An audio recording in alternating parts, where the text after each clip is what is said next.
Salut les amis, c'est l'été et vous êtes peut-être déjà beaucoup à flipper comme moi à l'idée de vous montrer en maillot. Le hashtag plage explose, les filles sont minces sur Instagram, les garçons baraqués sur Snapchat, les magazines rivalisent de recettes minceurs plus express les unes que les autres et vous vous demandez sans doute comment vous allez faire pour perdre 10 kilos en 2 semaines avant vos vacances dans le sud ou à Paris-Plage. Seulement voilà, les régimes ça ne sert à rien. Pire, ça fait même grossir, ça bouleverse notre corps et notre morale. Explication. Tout d'abord, petite précision sur les régimes auxquels on s'attaque ici. Il faut bien distinguer les régimes pour des raisons de santé, quand on est malade, par exemple quand on a du diabète ou quand on a de l'hypertension artérielle, quand on a de l'hypercholestérolémie, etc.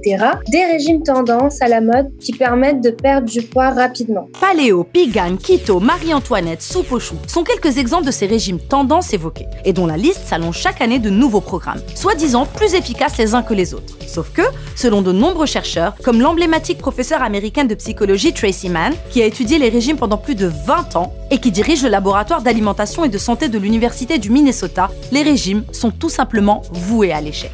Ne faites pas de régime, ça ne sert à rien, ne tombez pas dans ça, ne commencez même pas. Les patients me disent, j'ai toute ma vie fait des régimes et je suis encore devant vous aujourd'hui. Donc ça prouve bien que à la longue, ça ne sert à rien. Selon la professeure Tracy Mann, l'inutilité des régimes n'a rien à voir avec un supposé manque de volonté des personnes qui les suivent, qui culpabilisent souvent, mais avec les changements biologiques provoqués par les régimes sur notre corps. Le premier changement étant neurologique. Quand on fait un régime tendance, généralement, on s'interdit de manger des aliments, donc on est dans le contrôle, on est dans la frustration en général. À la longue, la personne va arrêter son régime parce que trop frustrée et donc va manger des aliments dans grosse quantité et qu'elle s'interdisait avant. Le deuxième changement est hormonal. Pendant un régime, les hormones qui régulent notre sensation de satiété, comme la leptine, sont bouleversées. On a plus tendance à avoir faim et moins tendance à se sentir rassasié. Et enfin, le troisième changement est le changement de métabolisme.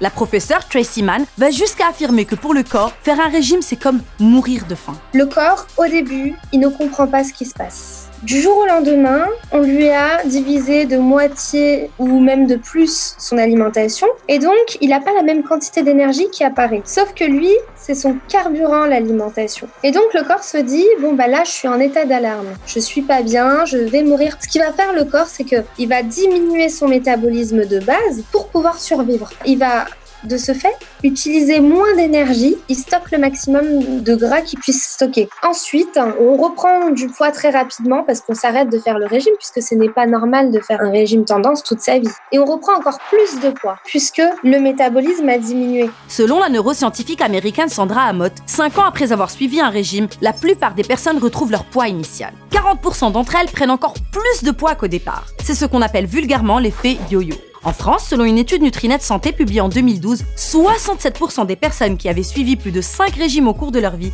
les jugeaient inefficaces. La professeure Tracy Mann explique aussi la résistance de notre corps au changement de poids par le fait qu'on a tout simplement un poids naturel.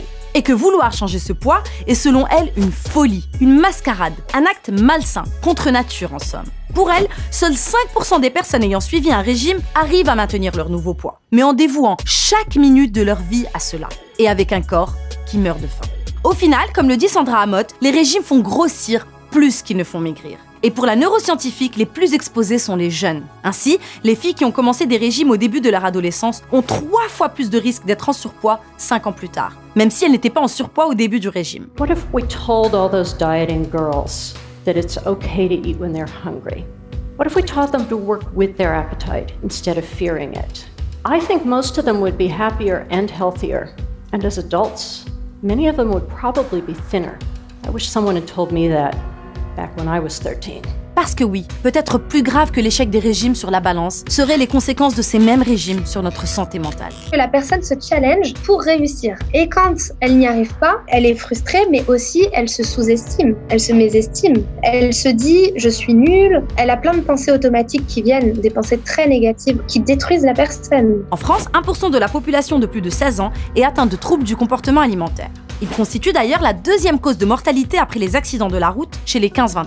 Quand on parle des régimes, c'est important de toujours préciser que ça peut causer de très grosses maladies psychologiques parce que c'est une maladie psychologique. Anorexie, boulimie, c'est mental, c'est une maladie mentale. Enfin, être gros ne veut pas forcément dire être en mauvaise santé. Ainsi, un rapport des archives médicales internes américaines de 2011 affirme qu'on peut être gros et en bonne santé ou mince et en mauvaise santé, et que le poids ne serait pas du tout un indicateur de santé. Dans The Journal of Nutrition, les docteurs Linda Bacon et Lucy Aframor affirment même que les personnes en surpoids ou modérément obèses, dont l'indice de masse corporelle est de 30 à 35, vivent autant que les personnes de poids normal ou même plus longtemps. Selon les deux scientifiques, il vaut mieux avoir des habitudes plus saines que de vouloir changer son poids. Mais alors comment avoir un mode de vie plus sain si les régimes sont inutiles? Spoiler, c'est très simple. Extrait du documentaire de Vox, Pourquoi les régimes échouent. You eat fruits and vegetables, you don't eat too much junk food, and you balance caloric intake with the kind of activity level that you have. You try to eat unprocessed foods to the extent that you can. It really isn't any more complicated than that. La solution pour moi, c'est d'adopter un comportement alimentaire bienveillant, tout simplement, c'est-à-dire d'être bienveillant avec soi-même, de se nourrir en écoutant son corps, c'est-à-dire quand j'ai faim, je mange, quand je n'ai plus faim, je m'arrête, et si j'ai des envies de temps en temps parce que j'ai vécu une émotion difficile ou autre, eh ben, je fais mon petit écart sans culpabiliser et je reprends une alimentation normale, quoi. C'est normal d'avoir des envies. On n'est pas fou quand on a des envies, on n'est pas nul quand on a des envies, on n'est pas gros parce qu'on a des envies. On a des envies parce qu'on est vivant. Alors, qu'est-ce qu'on attend pour enfin écouter nos envies et abandonner les régimes qui nous font mourir de faim?